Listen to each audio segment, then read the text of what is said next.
वाराणसी का मणिकर्णिका घाट, एक ऐसा स्थान जहां जिंदगी और मौत एक साथ सांस लेते हैं, जहां चिताएं कभी बुझती नहीं और राख कभी ठंडी नहीं होती। कहते हैं यहाँ अग्नि स्वयं महाकाल से आई है और ये स्थान हर आत्मा को मोक्ष दिलाने का मार्ग है। लेकिन क्या हर आत्मा सच में मुक्त होती है? 1997 की सर्द सर्दियों में राघव नाम का 23 साल का युवक वाराणसी आया।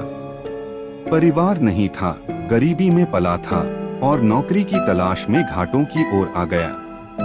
मणिकर्णिका घाट पर उसे चिता जलाने वाले एक वृद्ध महंत ने काम दे दिया। बस एक बात याद रखना, महंत ने चेतावनी दी थी, रात के तीसरे पहर के बाद अगर घाट पर अकेले हो तो किसी अनजान आवाज का पीछा मत करना और चिता की आग में झांकना मत। वहां जो दिखेगा उसे भुला नहीं पाओगे। राघव ने इस बात को अंधविश्वास समझकर हंसी में उड़ा दिया, लेकिन पहली ही रात कुछ अलग था।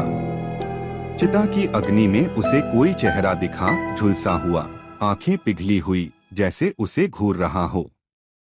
फिर अचानक वो चेहरा राख में बदल गया। माया है, राघव ने खुद को समझाया। पर दूसरी रात जब वो अकेला था और अंतिम चिता जला रहा था, तभी उसे पीछे से किसी ने पुकारा, राघव। वो चौंक कर पीछे मुड़ा, कोई नहीं। उसने दोबारा चिता की ओर देखा और उसके पैरों के पास एक अधजला कड़ा चूड़ा पड़ा था, जो उसने पहले कभी नहीं देखा था। किसका है ये, उसने सोचा। उसे छूते ही एक झटका लगा और तभी उसे एक झलक मिली।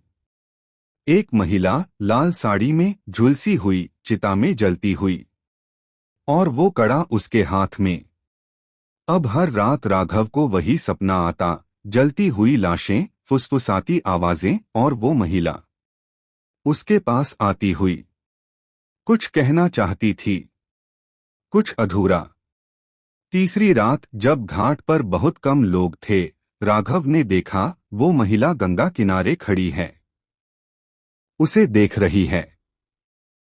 क्या चाहती हो, राघव चिल्लाया। वो धीरे धीरे उसकी ओर बढ़ने लगी और तभी घाट की सभी चिताएं एक साथ जल उठीं, बिना किसी के उन्हें जलाए। चारों ओर से राख उड़ने लगी और आवाजें आने लगीं। राघव, तू भी अधूरा है, तू भी बंधा है अब इस अग्नि से। राघव बेहोश होकर गिर पड़ा। सुबह जब महंत आए तो उन्होंने देखा आखिरी चिता राख हो चुकी थी, लेकिन चिता की बीचों बीच राघव की चप्पलें पड़ी थीं और एक अधजली लकड़ी पर उकेरा था। मोक्ष अधूरा है। राघव फिर कभी नहीं मिला। कुछ कहते हैं वो घाट का हिस्सा बन गया। अब कभी कभी जब तीसरी चिता जलती है और हवा में राख घूमती है, तो एक युवक की परछाई चिता के पास बैठी दिखाई देती है और वो अब भी इंतजार कर रहा है अपने मोक्ष का, या शायद तुम्हारे आने का।